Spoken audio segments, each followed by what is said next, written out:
할렐루야. 예, 참 좋은 아침입니다. 우리 옆 사람하고 한번 인사합시다. 복되고 아름다운 말씀의 시간 되기를 바랍니다 하고 한번 인사합니다. 옆 사람에게. 말씀을 받을 준비가 되셨습니까?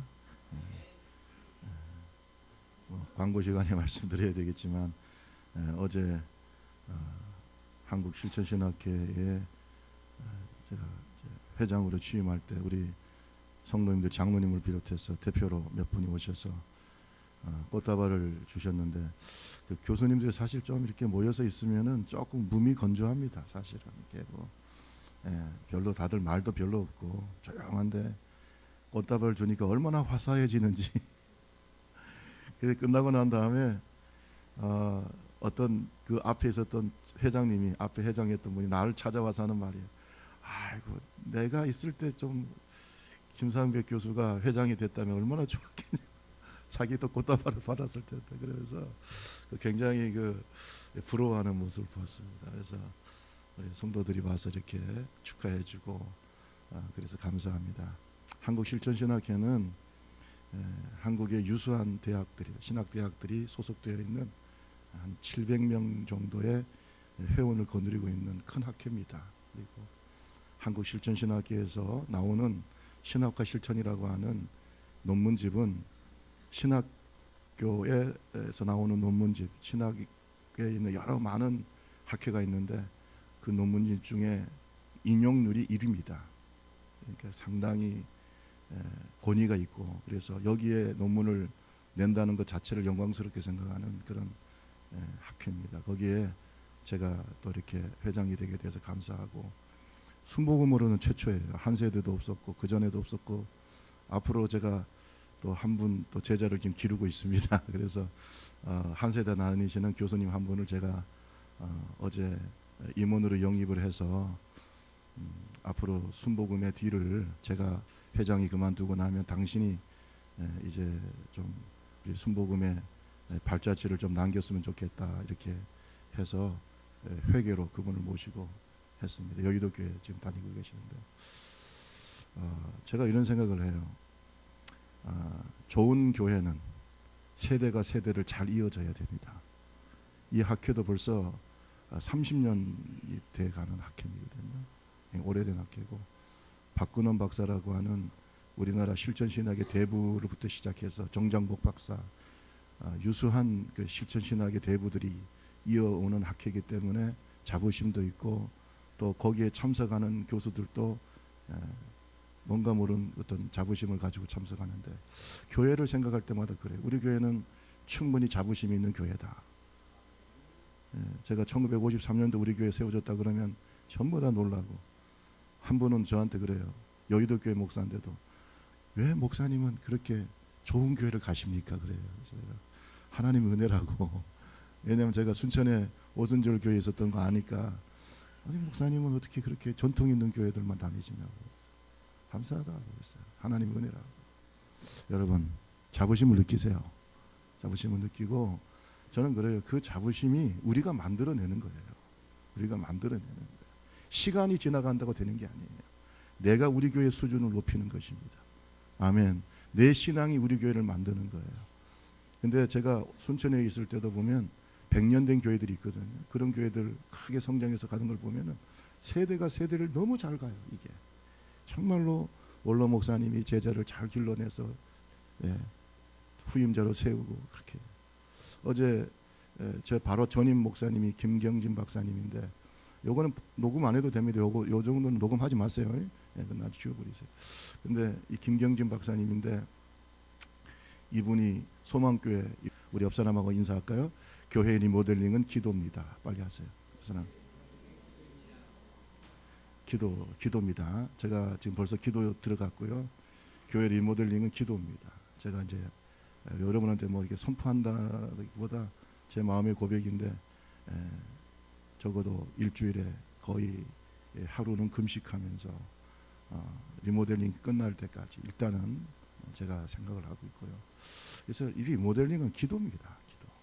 저도 교회 건축을 해봤지만은 건축은 돈으로 하는 게 아니에요. 기도예요. 아멘. 기도야. 그래서 여러분과 제가 기도하면서 주님의 몸된 교회를 잘 세워나가는 그런 모범적인 주의 종들이 되기를 주님의 이름으로 축원합니다. 원인이 없는 결과가 없습니다. 성경에 말씀하시기를 심는 대로 거둔다. 그러니까 좋은 열매를 거두는 것은 좋은 씨앗을 심었기 때문이다. 이 인과의 법칙은 자연의 진리이기도 하지만 성경의 영적 진리라는 것을 우리는 기억해야 됩니다. 실패는 성공의 어머니다. 실패는 성공의 어머니다. 그러니까 실패를 한다는 것은 실패의 원인이 있는 거예요. 어떤 사람이 시험에 자주 떨어져요. 어떤 사람은 나는 운이 없어서 떨어져. 전혀 아니에요. 물론 운이 없어서 떨어지는 사람도 있지만은 대부분 내가 실패했을 때 그 실패의 이유를 잘 몰라요. 그 원인을 철저하게 분석하지 않습니다. 저는 상담을 공부했기 때문에 그 이혼을 겪은 많은 그 분들과 교제하고 만날 수 있었어요. 근데 여러분, 이혼을 한 분들도 요새 재혼도 많이 하잖아요. 이혼 재혼 많이 하는데 이제 교회가 이런 것을 치유하는 공동체가 되기를 주님의 이름으로 축원합니다. 그런데 재혼을 해서 실패하는 확률이 굉장히 많아요. 이혼해서 초혼해서 이혼을 해서 실패하는, 결혼 실패하는 확률보다 재혼해서 확률이 너무 많아요. 거의 2배로 많아요. 왜 그럴까?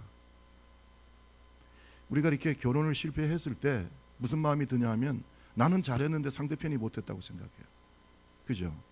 항상 그런 마음을 가져요. 나는 천사 같은 마음을 갖고 살았는데 상대편은 악마 같은 마음을 갖고 나를 대했다. 내가 왜 저런 원수를 만났을까? 이게 여러분 이혼 과정을 거치면서 너무 힘든 거예요. 너무 힘들어. 솔직히 말해서 뭐 법적인 문제도 생기고 또 자녀가 있으면 자녀의 문제가 생기고 이혼 과정 자체가 너무 힘든 거예요. 그러니까 그 속에서 서로 처음에는 사랑해서 결혼했지만 이혼하는 과정 속에서 너무 가슴이 아프고 힘드니까 미움으로 바뀌는 거예요. 근데 여기서 한 가지, 앞으로 다시 결혼을 해가지고 재혼을 해서 좋은 가정을 이루려면은 지금까지 연구했던 목회 상담학자들의 지혜에 귀를 기울여야 되는 것입니다. 오늘 성경의 말씀에 귀를 기울여야 돼요. 그게 뭐냐 하면 내가 왜 실패했는지를 어떻게 해야 돼요? 깊이 생각해야 돼요. 아멘. 결혼뿐만 아니라 우리의 모든 인생사가 마찬가지예요. 내가 왜 여기에 이렇게 실패를 하게 됐는가, 왜 이런 어려움을 겪게 되었느냐에 대해서 깊이 자기 자신을 성찰하는 것이 필요합니다. 그래서 성경에 보면 실패는 뭐라고요? 성공의 어머니. 이것은 모든 사람에게 해당되는 말씀이 아니라 실패에서부터 교훈을 얻는 사람에게 주시는 말씀인 줄로 믿습니다. 실패의 이유를 알아야 되는 거예요. 그래서 내가 왜 실패를 했는지를 안다면 그 사람은 훨씬 더 나은 삶을 살 수 있고 더 성공적인 삶을 살 수 있고 더 성공적인 영적인 성장을 가져올 수가 있습니다. 실패가 두려워서 시도하지 않는 것보다 차라리 실패하는 게 나아요. 시도조차 하지 않는 것은 더 불쌍한 사람이에요. 용기 없어요. 그런데 우리가 실패가 두려워서 시도하지 않는 것보다는 차라리 실패하더라도 시도하는 것이 낫다. 그러나 실패를 통해서 교훈을 얻는 사람들은 7번 넘어지지만 뭐예요? 8번째 일어나게 돼요. 이게 7.8기라고 하잖아요. 여러분 한번 물어봅시다. 세상 살면서 실패 없는 사람이 있어요? 저는요, 학교의 모범생이 사회의 열등생이 될 가능성이 많다는 얘기가 뭐냐면 그들은 학교에서 전혀 실패를 경험하지 않은 사람들이기 때문에 사회에서 실패를 경험하면 못 견디는 거예요. 보통 이런 엘리트 집단들이요, 사회에 나가서 실패할 때는 견딜 수가 없어요. 그래서 자살을 많이 합니다.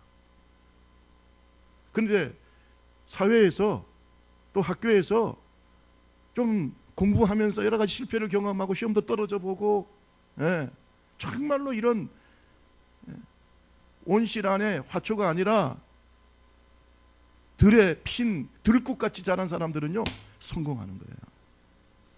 강한 거예요. 넘어지고 또 일어나고 넘어지고 또 일어나고. 저도 제 목회를 돌아보면서 어떤 때는 어렵고 힘든 일이 많았는데 왜 그랬을까? 물론 환경적인 요인도 있지만 중요한 것은 내 속에 그 원인이 있다. 내가 성숙하지 않으니까 계속 그런 사람들을 만나고 그것을 견디지 못하고 그것을 이기지 못하고. 내가 변하면 다 변하는데 있습니까? 실패가 우리에게 좋은 교훈을 준다면 그 실패는 우리의 성공의 어머니가 될 수 있습니다.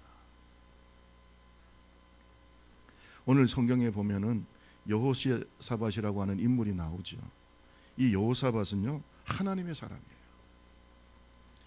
남왕국 유다의 제4대 왕입니다. 그 부친의 이름은 아사인데 아사 왕이 하나님을 잘 섬겼어요.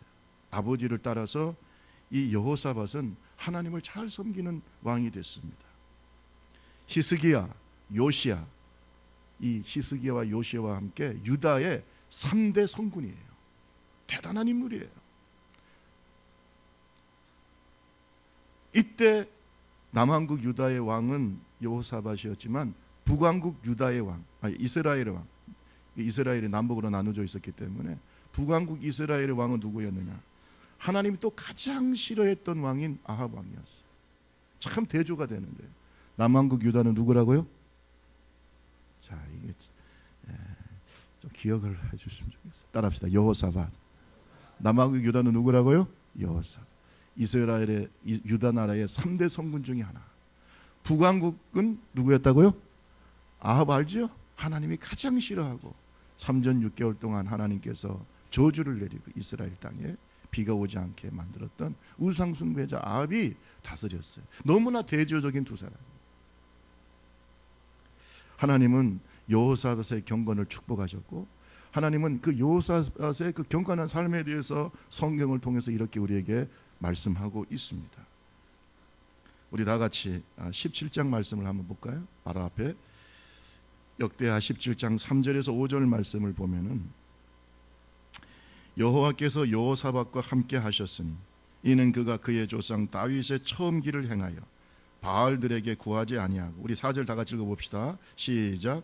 오직 그의 나 하나님께 구한 그의 계명을 행하고 이스라엘 행위를, 우리 5절 시작. 그러므로 여호와께서 나라를 그의 손에서 견고하게 하심에 유다 무리가 여호사밧에게 예물을 드렸으므로 그가 부귀와 영광을 크게 떨쳤다. 다윗 이후에, 솔로몬 이후에 엄청난 부와 영광이 누구한테 있었냐? 여호사밧에게 있어요. 그 이유가 뭡니까? 그가 다윗처럼 하나님을 사랑했어요. 다윗의 길로 행했어요. 따라합시다. 다윗의 길로 행했다. 여러분, 이 열왕기나 역대기를 읽으면서 다윗의 길로 행했다는 말이 굉장히 중요한 거예요. 다윗의 길로 행했다는 말은 다윗처럼 하나님을 생각했다는 거예요. 다윗처럼 하나님을 사랑했다는 거예요. 다윗처럼 하나님께 예배했다는 거예요. 다윗처럼 하나님의 말씀에 순종했다는 거예요. 다윗처럼 살았다는 거예요. 누구를 따라가느냐가 굉장히 중요한 것이다. 그래서 하나님은 이 여호사밧을 축복하셨어요. 여호사밧의 공적 중에 보면 뭐가 있느냐면 그는 우상을 다 타파했어요. 우상. 유다 나라에도 우상이 있었는데 그걸 다 타파했어요. 그리고 그것뿐만 아니라 레위 사람과 제사장들을 통해 가지고 유다 나라의 전역에 율법을 증거하게 했어요. 율법을 가르치게 했어요. 여기서 말하는 율법이라는 것은 토라, 모세오경을 말하는 거예요. 그것을 다 가르치게 했어요. 왜? 하나님의 말씀이 서야 나라가 서는 거니까. 하나님의 말씀이 서야 신앙이 서니까. 그냥 말씀을 열심히 가르쳤어요. 이 사람이 누구냐? 여호사밧이. 17장 역대하 17장 7절에서 9절 말씀에 보면은 그 말씀이 쭉 나오는데, 그 8절 17장 8절 뒤에 보면은 저희와 함께 제사장 엘리사마와 요호람을 보내었더니 9절에 그들이 여호와의 율법책을 가지고 유다에서 가르치되 그 모든 유다 성읍들로 두루 다니며 백성들을 어떻게 했다고요? 가르쳐. 이것이 바로 여호사밧이 하나님께 복을 받을 수 있었던 큰 비결이었어요. 말씀을 열심히 가르쳤어요. 그런데 이 여호사밧이 뭐냐? 실패합니다. 엄청난 실패를 경험하는데 얼마나 큰 실패를 경험하냐면 전쟁터에서 죽을 뻔합니다. 전쟁터에서 자기 생명을 잃을 뻔했어요. 여러분, 다윗은요 하나님이 함께 하셨기 때문에 전쟁터에만 나가면 뭐 했어요? 승리했어요. 그가 다윗의 길로 행했다면 다윗의 승리가 그의 승리가 되었을 줄로 믿습니다. 그런데 왜 이렇게 실패했을까? 다윗이 죽인 자는 만만이라고 했어요. 사울이 죽인 자는 천천인데 다윗이 죽인 자는 만만이라고 그랬어요. 그는 소년이었을 때도 골리앗을 이겼어요. 그러면 그가 여호사밧이 다윗의 길로 행했다면 다윗의 축복을 받고 다윗의 능력을 받고 다윗의 승리가 그의 승리가 되었어야 되는데 오늘 성경 본문에 보면 철저하게 패배하는 모습을 봤어요. 이것이 역대하 18장 말씀이에요. 너무 길기 때문에 다 읽지를 못했지만 여러분 집에 가서 역대하 18장을 쭉 한번 읽어보세요. 엄청난 실패를 경험하는 거예요. 뭐 할 뻔했다? 죽을 뻔했어. 그것도 거의 죽었는데 하나님께서 살려주셨어요.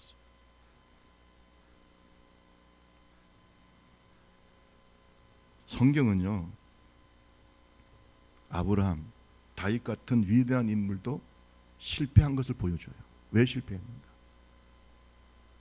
베드로나 이러한 하나님의 큰 일꾼들도 실패했던 것을 얘기해 줘요. 베드로는 몇 번 예수님을 부인합니까? 세 번. 그럼 실패가 어디 있어요? 왜 실패했는지를 주님께서 우리에게 가르쳐 주기를 원하시는 거예요. 여러분, 실패는 성공의 어머니. 우리가 실패를 통해서 교훈만 얻어주시다면 우리는 부족한 죄인이기 때문에 언제든지 실패할 수 있어요. 베드로처럼 예수님을 3번 부인할 수 있고 오늘 이 여호사밧처럼 또 실패할 수 있어요. 따라합시다. 나는 죄인이다. 이 세상에서 완벽한 인간은 누구밖에 없어요? 예수님밖에 없어요. 예수님 외에 모든 사람들은 자칫 잘못하면 실패할 수 있어요. 솔로몬도 실패를 경험했었어요. 다윗도 실패를 경험하셨어요. 아브라함도 실패를 경험했었어요. 심지어 여러분 모세 같은 사람도 실패를 경험하는 거잖아요. 실패 없는 사람이 어디 있냐? 중요한 것은 실패해서 끝나고 좌절하고 낙심하고 그래서 자기를 저주하고 우울증에 걸리고 이것은 믿음이 없는 사람이에요. 하나님의 사람은 실패했을 때 내가 왜 실패했는가? 오늘 성경의 말씀에서 교훈을 얻는 하나님의 종들이 되기를 주님의 이름으로 축원합니다. 교훈을 얻으면 우리는 그 실패가 성공의 지름길이 될 수가 있습니다. 첫째, 이 여호사밧의 실패의 원인은 뭐냐? 따라합시다. 영적인 자만심. 이 영적 자만심이에요. 방심했어요. 경건하게 살면서 유다 나라의 영적 계획을 힘쏟았습니다. 성경에 앞에서 말씀드렸지만 역대하 17장에 보면 참으로 그는 놀라운 경건의 사람이고 위대한 부흥자였고 개혁자였어요. 그가 받은 축복에 대해서 역대하 17장에 잘 기록되어 있는데 첫째 뭐냐? 하나님이 그와 함께 하셨어요. 따라합시다. 하나님께서 함께 하셨다. 여러분 우리가 축복을 얘기할 때 자꾸 얘기합니다. 몇 평짜리에 살아요. 뭐 차는 뭐예요? 뭐 직장은 어디예요? 자녀는 어떻게 됐어요? 우리는 축복을 얘기할 때 그렇게 얘기하지만 잘 들으세요. 영적인 사람들이 축복을 얘기할 때는 하나님이 당신과 함께 하시는가를 물어봐야 돼요. 뭐 말인지 아시겠어요? 네. 제일 큰 축복은 하나님이 우리와 뭐예요? 함께 하시는 거야. 저는요 지금도 아무리 잘된 사람은 제 친구들 중에 또 뭐 복관도 있고 별 사람 다 있지만 하나님이 함께하지 않으면 별로 부럽지가 않아요. 그런데 하나님이 함께하셨는데 잘되면 그 부러워. 야 하나님은 저 사람에게 저렇게 축복. 하나님이 함께해서 받는 복은 부러워요. 그런데 하나님이 함께하지 않는데 뭐 대통령이 돼도 부럽지 않아요. 솔직히 말해서 여러분도 그렇죠?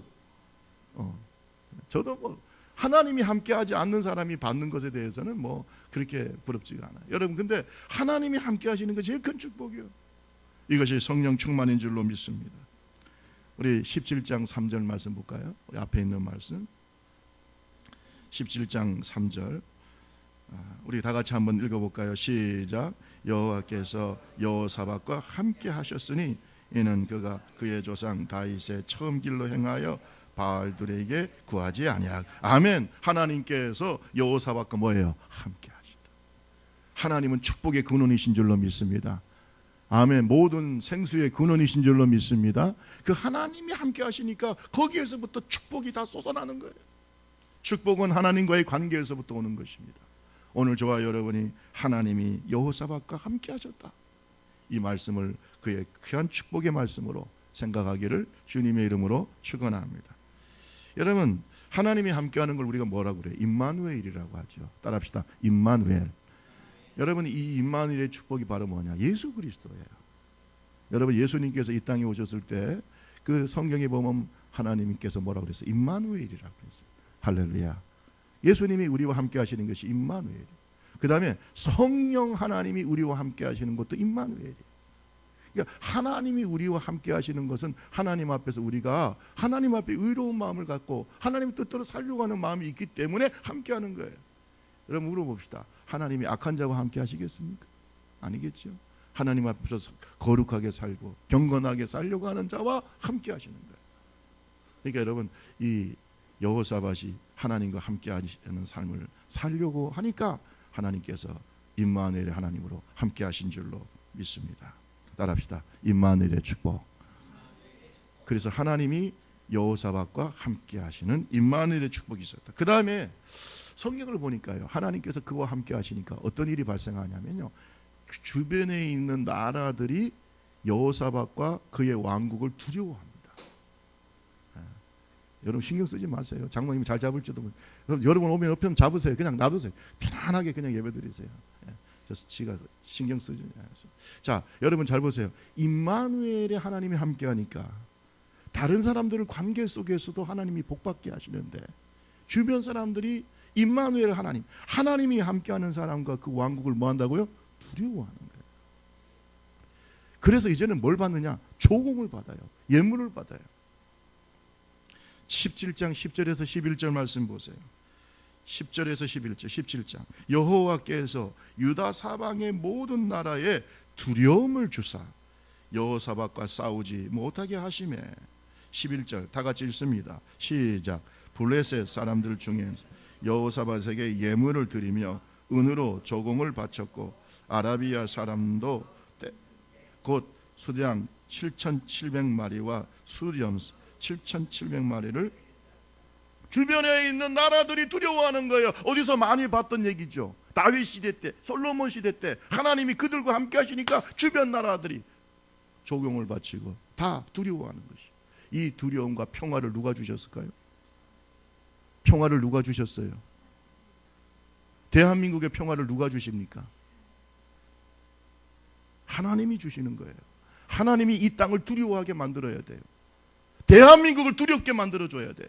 주변에 있는 나라들이 저 대한민국 우습게 보면 안 되는 거예요. 일본도, 미국도, 중국도, 러시아도, 심지어 저 북한 땅도 이 대한민국을 우습게 보지 않게 만들어야 되는 거예요.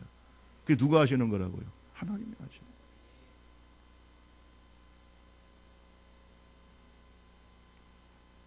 평화가 임했어요. 하나님이 주시는 부귀 영화가 그들에게 임했어요. 18장 1절 말씀 다시 한번 볼까요? 다 같이 한번 읽어봅시다. 18장 1절 시작.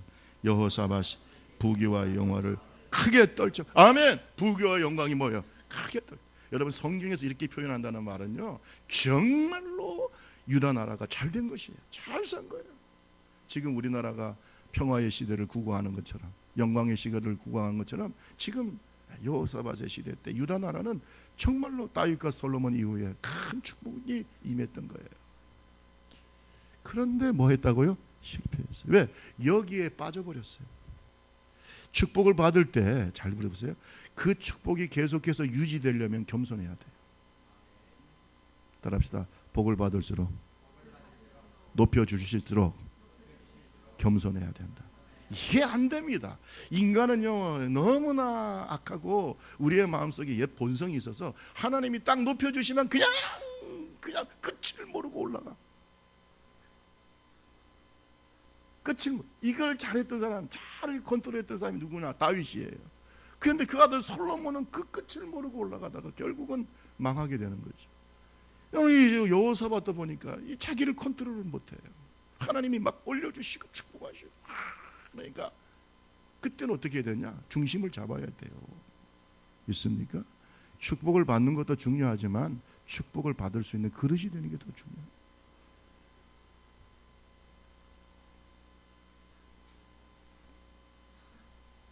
(18장 1절) 다시 한번 읽어봅시다. 자, 실패로 들어가는 첫걸음이 나와요. 다 같이 읽습니다. 시작. 부귀와 영광을 크게 떨쳐 아합 가문과 혼인함으로 인적 관계를 맺어. 하하, 이게 보세요. 자, 보세요. 북왕국 이스라엘의 아합 왕과 무슨 관계? 인적 관계, 혼인 관계, 인적 관계를 맺었다. 근데 여러분, 이 아합이 어떤 사람이에요? 하나님이 제일 싫어했던 사람이에요. 오직 했으면 엘리야를 통해서 3년 6개월 동안 가나안 쪽에 이스라엘 땅에 비가 오지 않게 하는 저주를 받았던 사람이 바로 이 아합인데, 이 우상 숭배자와 뭘 가졌다? 혼인 관계를 맺어요. 왜 그랬을까? 영적 자만심 때문에 그래. 아, 나는 충분히 잘할 수 있어. 그래, 그 사람은 그렇게 우상 숭배자지만 내가 그 사람을 변화시킬 수 있어.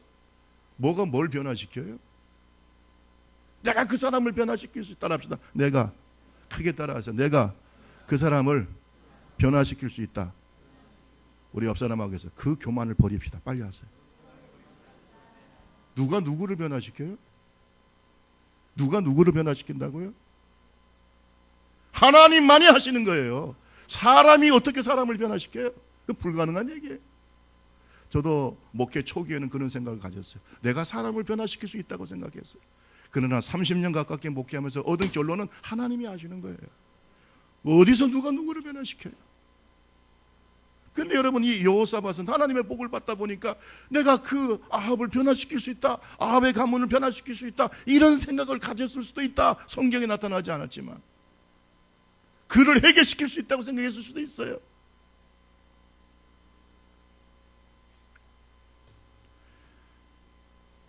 영적인 자만심은요, 영혼의 눈을 어둡게 만들어요. 분별력을 상실하게 만들어요. 여러분, 가장 하나님이 싫어하는 가문인 북왕국 이스라엘 아합 가문과 혼인관계를 맺는 것 자체가 실패의 길로 들어서는 거예요. 영적 자만심, 방심.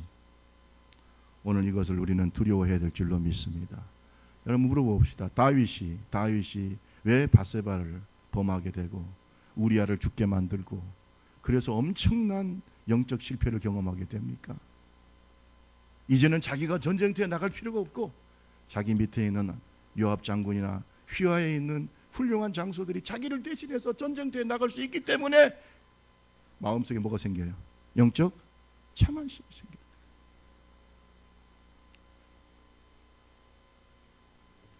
교만하면요, 끝이에요. 따라합시다. 교만하면 하나님께서 쓰지 않는다. 쓰지 않습니다. 저도 보면은 교만한 사람하고는 얘기가 안 됩니다. 왜냐하면 겸손한 사람, 그러나 부족한 사람들하고는 얘기가 하면은 이 사람이 받아들여요. 아이고. 학생들을 또 가르치다 보면은요, 제가 뭐 서울대 출신들도 뭐 연고대 다 가르쳐 봤지만 솔직히 말해서 오히려 그런 사람들도 겸손해. 겸손해. 얘기도 듣고. 아이고, 교수님 그렇습니까? 근데 이게 어떤 사람들은 교만해가지고 듣지를 않아요. 심지어 제가 가르치는 학생 중에 그런 사람까지 있었어요. 교수들이 뭘 하냐, 자기가 더 잘한대. 책 몇 권 썼다고 자기가 더 잘한대. 근데 논문 써가지고 온 걸 보면 형편이 없어요. 자기가 더 잘한대. 그래서 논문 심사에 떨어졌어요. 떨어졌더니 와가지고 학교에서 행패를 부리는 거예요. 자기 같은 사람을 떨어뜨린다고. 참 별 사람을 다 봤어요. 겸손합시다. 겸손해야죠. 하나님 앞에서. 복이 있는 사람은 악인의 꾀를 따르지 아니하며 죄인의 길에 서지 아니하며 오만한 자의 자리에 앉지 아니해야 돼요. 그러니까 제가 볼 때는 다윗이 오만해졌어, 교만해져서 그렇게 변질되고 하나님 앞에서 큰 죄를 지은 것처럼 이 여호사밧도 악인의 길을 따르게 되고 죄인의 길에 서게 되고 오만한 자의 자리에 앉게 된 거예요. 뭐 때문에? 마음이 교만해졌어요. 영적 방심에 빠졌어요. 자기의 능력과 지혜를 과신하게 되는 겁니다. 하나님 앞에서 방자하게 행해야 되는 거, 이것이 바로 영적 자만심이에요. 하나님은 교만한 자를 물리치시고 겸손한 자에게 은혜를 베푸시는 줄로 믿습니다. 그래서 성경에 보면 우리 베드로전서 5장 5절 말씀 보면은 젊은 자들아 이와 같이 장로들에게 순종하고, 다 같이 한번 읽어볼까요? 앞에 다 시작. 다 서로 앞에 있습니다. 다 같이 시작. 다 서로 겸손으로 허리를 동이라. 하나님은 교만한 자를 대적하시되 겸손한 자에게는 은혜를 주시니. 겸손으로 뭘 동이라고요? 허리를. 겸손함으로 허리를, 따라합시다. 겸손함으로 허리를 동여라. 겸손한 자. 하나님은 교만한 자를 물리치시고 겸손한 자에게 은혜를 베푸시고. 다윗이 능력이 있어서 왕이 된 게 아니잖아요. 그가 겸손히 하나님을 섬기니까 하나님의 다윗을 위대한 왕으로 세웠고, 여호사밧이 그가 능력이 있고 위대해서 그렇게 다윗 이후에 위대한 축복을 받은 것이 아니라 그가 처음에 겸손하게 하나님을 섬겼기 때문에. 믿습니까? 하나님이 그를 높여주셔서 영광과 번영을 구가하게 하셨는데, 그 영광 속에 빠져가지고 마음이 어떻게 돼요? 교만해지는 거예요. 방심하게 되는 거예요.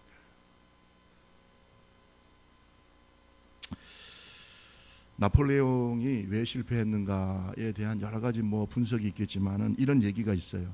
나폴레옹이 한참 영광을 구가하고 또 나폴레옹을 군대를 이길 군대가 없었어요. 나중에 러시아까지 침입해가지고 이제는 유럽을 거의 통일할 정도까지의 힘이 나폴레옹 군대에 있었어요.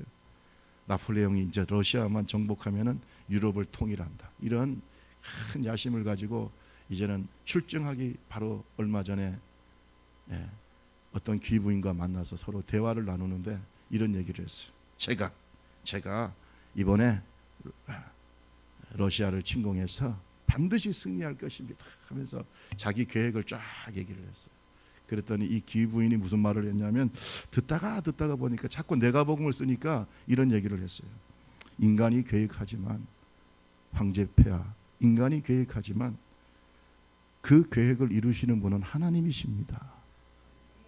듣다가 하도 자기를 자랑하니까 그런 말을 했대요. 인간이 계획하지만 그 계획을 이루시는 분은 하나님이십니다. 그러니까 나폴레옹이 그 얘기를 듣고 이런 말을 했대요. 부인, 무슨 말씀하세요? 모든 것을 제가 계획하고 반드시 이룰 것입니다. 이렇게 얘기했대요. 그런데 러시아 전투에서 어떻게 해요? 철저히 패배하게 되고 나중에는 1814년 퇴위하게 돼요. 퇴위. 거의 강제로 물려나게 되고 엘바섬에 유배되어서 더 이상 기회를 얻지 못하는 이러한 불쌍한 사람이 되고 말았어요. 그가 한참 떴을 때 어떻게 해야 돼요? 겸손했으면 오늘날 나폴레옹은 더 위대한 인물이 되었을 텐데, 그의 교만이, 러시아가 그를 이긴 게 아니라 그의 교만이 그를 이긴 겁니다.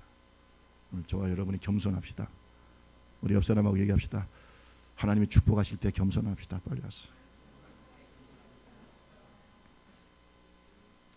저희 아버지도 사업이 한참 잘 될 때 하나님께서 몇 번 사인을 주셨는데 그걸 무시를 하시더라고요. 저도 그런 걸 주변에서 보면서 많이 느껴요. 그러니까 하나님께서 이 머리를 탁 치니까 그냥 여기에서 피가 터져가지고 쓰러져가지고 18년 누워 계셨어요. 저는요 거기에서 뭘 보냐 하면 영적 실패가 왜 오는가를 봐요. 솔직히 저희 아버님에 대해서 이런 말하면 좀 그렇지만은 제가 생각할 때 왜 하나님이 가장 축복할 때 더 낮아지고 더 낮아져요. 그게 뭐냐면 하나님이 다 건강도 누가 주시는 거예요? 하나님이 주십니다. 물질도 하나님이 주십니다. 영광도 하나님이 주십니다. 근데 우리는요 잘 될 때 그걸 잊어버려요. 내가 마치 능력이 있어서 얻은 것처럼 생각을 해요. 하나님께 영광 돌립시다. 하나님께 영광 돌립시다. 두 번째로 이 여호사밧의 실패의 원인은 뭐냐? 불신자와 너무 긴밀한 관계를 맺었어요. 그 첫 번째가 무슨 관계였다고 그랬어요? 혼인관계. 아합은 마음속에 하나님이 있어요 없어요? 없어요. 하나님이 없어요. 그 하나님이 없는 사람과 혼인관계를 맺어 가족이 됐어요. 이것이 여호사밧의 실패의 첫 번째 원인이에요. 여러분, 우리는 세상을 완전히 떠나서 살 수는 없어요. 그러나 세상에서 생사고락을 같이 할 정도의 긴밀한 관계를 불신자와 가져서는 안 되는 거예요. 그게 안 되는 거예요. 잠언서 16장 19절에 보면요 이런 말씀이 있어요. 겸손한 자와 함께하여 마음을 낮추는 것이 교만한 자와 함께하여 탈취물을 나누는 것보다 나으니라. 네가 교만한 자와, 하나님 앞에서 교만한 자와 모든 축복과 영광을 같이 나누는 것보다 차라리 하나님 앞에서 겸손하고 그 마음에 하나님을 모시고 있는 자와 함께 있으면서 마음을 낮추는 것이 훨씬 더 인생을 길게 봤을 때 더 축복이다. 믿습니까? 근데 여러분, 저는 생각해 봐요. 왜 여호사밧이 아합의 가문과 결혼을 했을까? 여러 가지 원인이 있겠죠. 왜냐하면 자기 아들은 왕자인데 유다의 평민 어떤 딸하고 결혼시키는 것이 좀 부담스러울 수도 있어요. 왕자니까 공주하고 결혼해야 되지 않을까? 그래서 아합이 또 그 나라의 왕이니까 그 아합의 딸과 결혼을 시켰을 수도 있어요. 그럴 수도 있어요. 가문과 가문이 맞아야 된다. 어쩌고 저쩌고. 그리고 잘 들어보세요. 옛날에 결혼은 외교 관계였어요. 북왕국 이스라엘과 좀 친하게 지내고 싶어서 전쟁 안 하려고 그 나라 왕과 사돈 관계를 맺을 수도 있어요. 중요한 것은 그 아합이 하나님을 잘 믿지 않는 자였다는 데 있어요.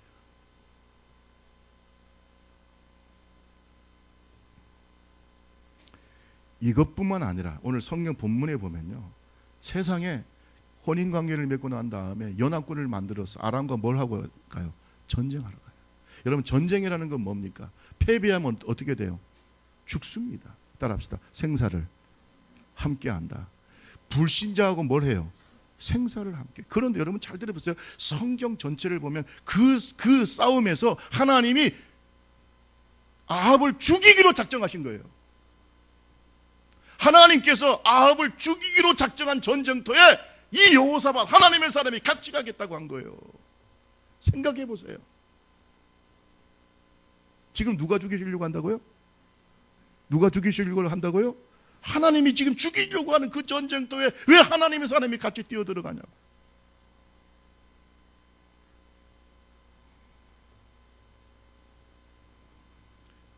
(2절과 3절에) 보면 나오지요.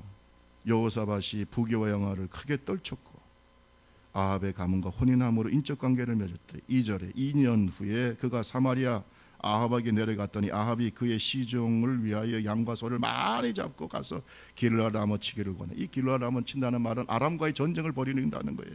3절 말씀 다 같이 한번 읽어볼까요? 다시 시작. 이스라엘 아합이 유다 왕 여호사밧에게 당신이 나와 함께 길르앗람원으로 가시기 하니 여호사밧이 대답하되 나는 당신의 백성과 다름이 없으니 당신과 함께 싸우리라. 여러분 보세요. 혼인관계를 맺어놓으니까 사돈이 전쟁 같이 합시다. 그러니까 그 관계 때문에, 인간관계 때문에 어떻게 해요? 거절을 못한 거예요. 이것 봐보세요. 한 번 실패로 발을 들이기 시작하니까 빼지를 못하는 거예요. 계속해서 끌려 들어가고 있잖아요. 술 한 잔이 어쩌냐고요? 술 한 잔? 그래요. 친구들 만나서 술 한잔 할 수 있지. 그런데 그거 나중에 하고 나면 야 너도 술 마셨잖아, 집사도 술 마시잖아, 계속 끌고 들어간다고. 발을 한번 들여놓으니까 계속 끌고 들어가잖아요. 실패로. 그래서 그걸 빼지를 못해. 왜요? 벌써 여호사밧의 마음의 믿음이 약해져 있는 거예요. 예전 같았으면 하나님과의 관계를 생각해서 단호하게 끊어야 되는데 이제는 하나님의 관계보다 뭐가 더 중요해요? 인간관계가 더 중요하잖아요. 하나님의 일보다 사람의 일이 더 중요한 거예요. 지금 하나님과의 관계보다 사람의 정이 더 중요한 거예요. 이게 실패 원인이에요. 그렇게 생각했다면 예수님은 십자가를 지실 수가 없죠. 베드로가 탁 나서가지고 예수님 절대 십자가 지지 마세요. 예수님이 어떻게 십자가를 지십니까? 만약에 인간의 정을 생각했다면 여러분 예수님 십자가 지지는 못해요. 십자가 지지 못하면 우리는 어떻게 돼요? 하나님의 뜻이 이루어질 수 있습니까? 여러분 순교자들이 사람의 정과 육신의 정과 가족의 정을 생각했다면 순교할 수 있겠어요? 한번 생각해 보세요. 박흥근 장로님의 순교의 신앙을 얘기할 때 우리는 꼭 기억해야 돼요. 그가 인간의 정보다 하나님과의 관계를 깊이 생각했기 때문에 순교할 수 있는 거예요. 어떻게 그거 생각해 보세요. 말이 쉽지. 쉽냐고요. 우리가 여러분 여호사밧을 향해서 손가락질을 할 수 있어요. 그런데 여호사밧이 그렇게 할 수밖에 없었던 관계를 지금 누가 만들고 있어요? 자기 스스로 만들고 있는 거예요.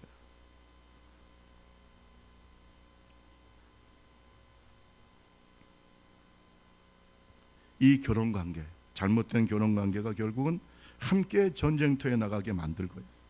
나중에는 아합은 거기에서 무심코 누가 쏜 화살에 죽고 여호사밧은 거의 죽을 뻔합니다.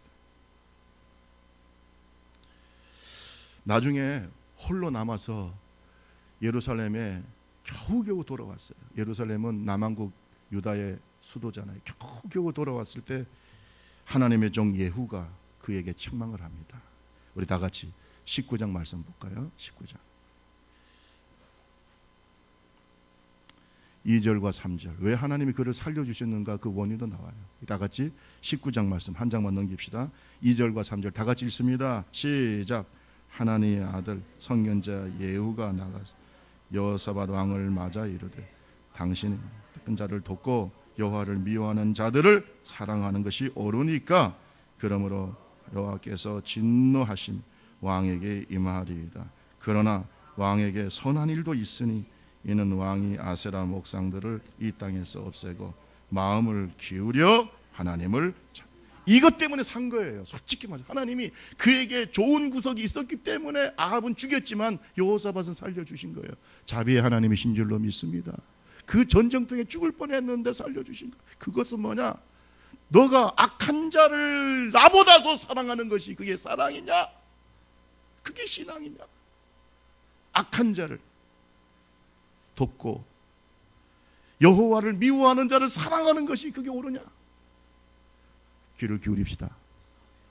우리가 실패할 때요, 대부분 이것이 우리의 큰 실패의 원인일 수가 있어요. 따라합시다. 악한 자를 돕고 사랑하는 것이 옳은가? 생각해 보세요. 깊이 생각하세요. 실패하고 난 다음에 우리가 회개하는 것도 좋지만은 더 중요한 것은 예방하는 것이 더 좋아요. 아멘. 그래서 여호와의 율법을 주야로 묵상하고 그 말씀대로 살아가면 예방할 수가 있어요. 그래서 성경이 기록된 거예요. 여러분, 영적 실패를 당하고 나면은 그 고통이 엄청난 거예요. 자기만 고통스러운 게 아니에요. 김상회 목사가 영적인 실패를 경험한다면 우리 좁은 교회가 다 힘든 것이고, 가장이 영적인 실패를 경험하는 그 가족이 힘든 것이에요. 그래 안 그래요? 이게 영적 실패를 하면 안 돼요. 깊이 생각을 해요. 마지막으로 한 말씀만 더 할게요. 따라합시다. 하나님의 말씀에 불순종했다. 하나님께서 기회를 안 주신 거 아니에요. 그가 전쟁터에 나가서 거의 죽을 뻔했는데 하나님께서 여호사밧에게 기회를 주시지 않는 게 아니에요. 자, 여호사밧이 아합과 연합군을 만들어서 아람과 전쟁을 벌이기로 결정을 했어요. 결정을 했는데 마음이 찝찝한 거야. 왜? 아합은 그 마음속에 하나님이 있어요, 없어요? 없어. 그것을 여호사밧이 너무나 잘 알아요, 사실은. 전쟁터에 같이 나가려고 하니까 마음이 찝찝해. 그러니까 여호사밧이 한 가지 제의를 합니다. 그런데 여러분, 이 제의도요, 여호사밧이니까 하는 거예요. 아합은 전혀 그런 생각이 없어요.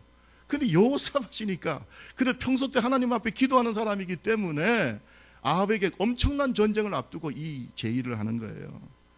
무엇일까요? 18장 4절 말씀 다 같이 읽습니다. 18장 4절 시작. 여호사밧이 또 이스라엘 왕에게 이르되 청컨 먼저 여호와의 말씀이 어떠한지 오늘 물어보소서. 이게 사람 아합의 마음속에 있어요, 없어요? 없어요. 지가 지금 전쟁터에 나가는 거예요. 자기가 죽을 수도 있어요. 이 엄청난 일을 앞두고 아합은 절대 기도하지 않습니다. 왜? 마음속에 누가 없다고요? 하나님이. 그러니까 하나님이 있는 사람과 없는 사람은요, 이 4절 말씀에서 나타나요. 근데 여호사밧은 그래도 전쟁터에 나가니까 뭘 해야 된다? 기도해야 된다. 하나님의 뜻이 뭔지는 알아야 되겠다. 그러니까 여러분, 아합은 귀찮아 죽겠어요. 지금 모여가지고 우리가 지금 뭐 전략회의도 해야 되고 또 전쟁을 하려면 얼마나 많은 준비를 해야 됩니까? 그것도 혼자 하는 것도 아니고 여러 나라가 연합해서 전쟁을 한다면은요, 서로 합도 맞아야 되고 의견도 교환해야 되고 일이 많은데 여호사밧이 딱 하는 말이 자기가 볼 때는 쓸데없는 짓을 하고 있는 거예요. 하나님의 사람을 불러가지고 하나님의 뜻이 무엇인지 물어보자는 거예요. 아합이 생각할 때 만약에 하나님이 아니라고 그러면 저 여호사밧이 빠져나가지 않겠냐? 뭐 별 생각을 다 하지 않겠어요? 그러니까 귀찮지만은 그래도 여호사밧 자기 사돈이 그러니까 어쩔 수 없이 400명을 불렀어요. 몇백 명? 400명 불렀는데 이 400명이 전부 다 거짓 선지자들이. 이게 여러분 이스라엘의 영적인 상태를 얘기해 줍니다. 400명의 시드기야라고 하는 선지자를 중심으로 해서 400명의 선지자들이 왔는데 전부 다 하는 말이 뭐냐면 올라가소서 당신이 전쟁하면 분명히 하나님께서 이기게 하실 것입니다. 진짜요 가짜요? 듣기 좋은 소리 듣는 게 중요한 게 아니에요. 사실을 들어야지. 그래요 안 그래요? 사실을 들어야지요. 옛날 임진왜란도 왜 났어요? 임진왜란 나기 전에 그 임진왜란 일본 땅을 정탐하고 온 우리나라 사람들이 어떤 사람들은 주님 조심해야 됩니다. 우리도 그 전쟁을 대비해야 됩니다. 그 땅의 변화가 심합니다. 어쩌고 저쩌고 전쟁의 위험이 있습니다. 왕이 들어야 안 들어요? 선조가 안 들어.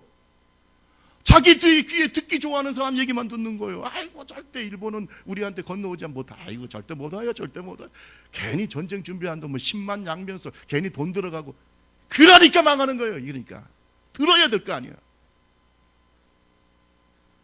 지금도 우리나라 조심해야 돼요. 들어야 돼요. 아멘. 들어요.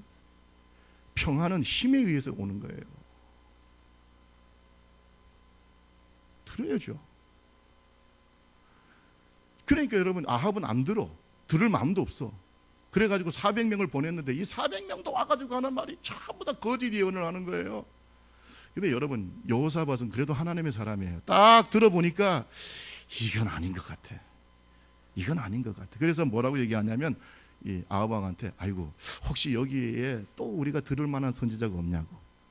그러니까 그 선지자가 왔는데 이 사람이 누구냐? 미가야입니다. 미가야. 따라합시다. 미가야. 이 미가야 선지자가 왔는데 미가야 선지자를 아합 왕이 미워해. 왜 미워하는지 아세요? 옳은 말만 하니까. 당신 회개하시오. 당신 변화돼야 됩니다. 나라가 이러다 망합니다. 이런 소리만 하니까 미가야 선지자를 미워해가지고 부르지도 않았어요. 그런데 하도 여호사밧이 다른 사람 불러보라 하니까 미가야를 불러왔어요. 근데 여러분 잘 들어보세요. 미가야가 예언하는데 무슨 예언을 합니까? 당신이 이 전쟁에 나가면 어떻게 된다? 죽습니다. 한번 읽어보세요. 하나님께서 당신을 죽이기로 작정했다. 하나님께서 거짓의 영을 선지자들한테 불어넣어가지고 선지자들이 지금 거짓말하게 만드는 거예요. 당신은 이 전쟁터 나가면 죽습니다. 시드기야가 뿔로 자기가 철로 뿔을 만들어가지고 와서 또 거짓 선지자 예언을 합니다. 하나님께서 이 뿔로 상대편을 찔러서 죽이는 것처럼 죽일 것입니다. 나가십시오. 근데 미가야 선지자는 당신 나가면 죽습니다. 여러분 예언이 둘로 나눠진 거예요. 한쪽은 400명이 넘는 사람들은 가면 이긴다고 하고 혼자서 미가야는 당신은 가면 뭐한다? 죽습니다. 이거 하나님의 계획입니다. 당신 죽이려고 하는 거예요.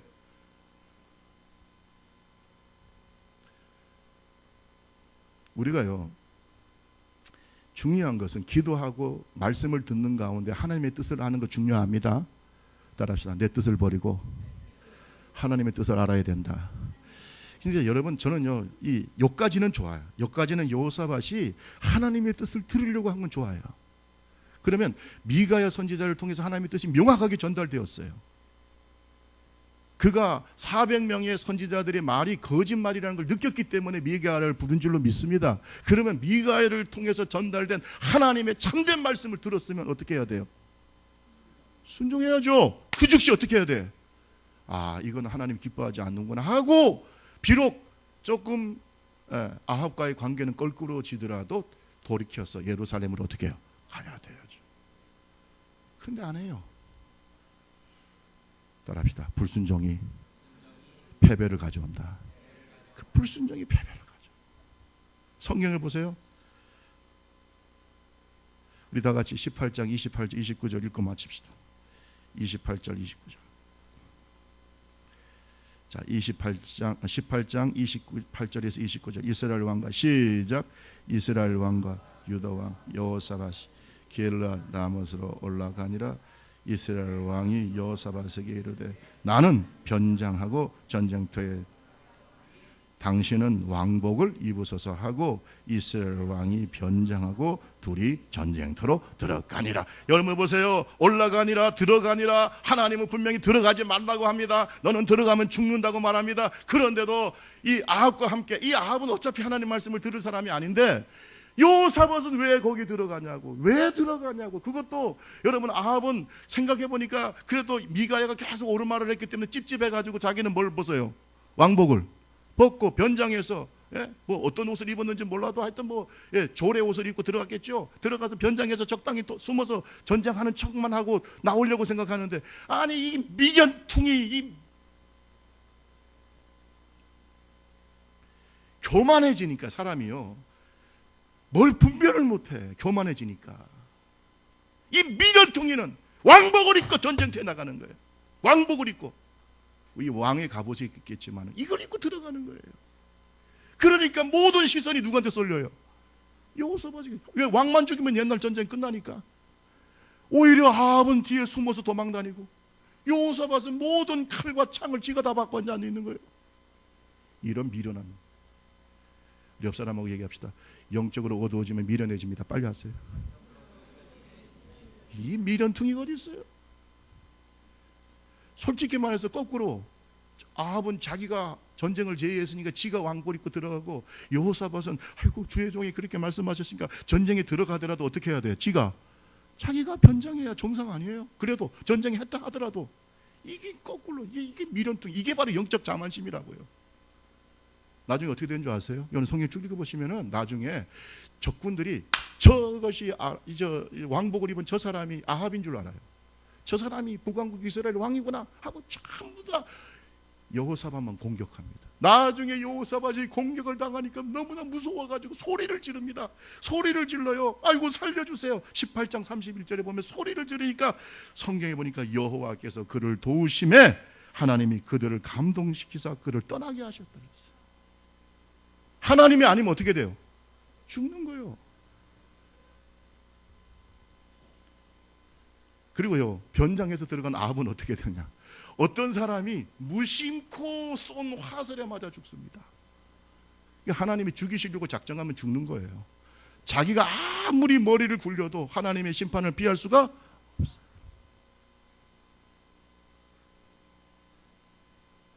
순종이 제사보다 낫습니다. 예배를 아무리 드리면 뭐합니까? 순종하지 않는데. 예? 사울이 아무리 하나님 앞에 뭐 좋은 것을 예배 드린다 하더라도 그는 불순종했기 때문에 하나님이 그를 버리시는 거예요. 따라합시다. 말씀을 버리면 하나님도 버리신다. 우리가 하나님의 말씀을 버리기 시작하면 하나님도 우리 버려요. 왜? 쓸모가 없어요. 어디 쓸 거예요? 어디 쓸 거냐고. 순종합시다. 우리가 실패하는 원인을 가만히 보면요, 오늘 이 말씀이 우리 속에 정말로 많이 와닿는 거예요. 저도 이 말씀을 묵상하면서 많이 생각하게 됩니다. 순종합시다. 영적 자만심에 빠지면 안 돼요. 절대 그건 죽는 거예요. 말씀 마치겠어요. 인생의 실패자가 되고 싶은 사람이 있을까요? 특별히 영적인 실패를 경험하면 우리는 영육간의 파괴가 됩니다. 마귀가 우리를 짓누르고 주인 노릇합니다. 가정도 파괴가 되고 교회도 파괴가 되고 내 영혼도 심각하게 파괴가 되기 때문에 우리는 누구도 영적 패배를 원하지 않고 영적인 승리자가 되기를 원합니다. 그렇다면 오늘 이 여호사밧의 패배를 통해서 지혜를 얻기를 주님의 이름으로 축원합니다. 실패는 성공의 어머니라고 그랬어요. 오늘 예방주사를 맞는 하나님의 종들이 되기를 바랍니다. 오늘 이 여호사밧의 실패를 우리가 얘기하는 이유는 우리가 진짜 성공자가 되기 위해서입니다. 진짜 성공자가 되려면 어떻게 해야 되냐? 축복받을 때 방심하지 맙시다. 교만하지 맙시다. 주실수록 겸손합시다. 주실수록 겸손합시다. 저도 더 겸손해야 돼. 하나님 지금 많이 주고 계시는데 더 겸손해야죠. 하나님이 주신 거지 내가 하는 게 아니에요. 두 번째로 불신자와 너무 긴밀한 관계 맺지 마세요. 이 땅에 사는 동안에 어쩔 수 없지만 그러나 우리의 거룩함을 지키기를 기고, 그 다음에 거룩하고 경건한 자와 함께 교제하는 하나님의 종들이 되기를 주님의 이름으로 축원합니다. 마지막으로 하나님 뜻을 아는 것도 중요하지만 뭐 해야 돼요? 순종해야 돼요. 따라합시다. 하나님 뜻을 아는 것보다 순종하는 것이 중요하다. 아멘. 순종해야 사는 거예요. 오늘 말씀이 우리에게 축복이 되기를 주님의 이름으로 축원합니다. 우리 다 같이 기도합니다. 말씀 앞에 엎드립니다.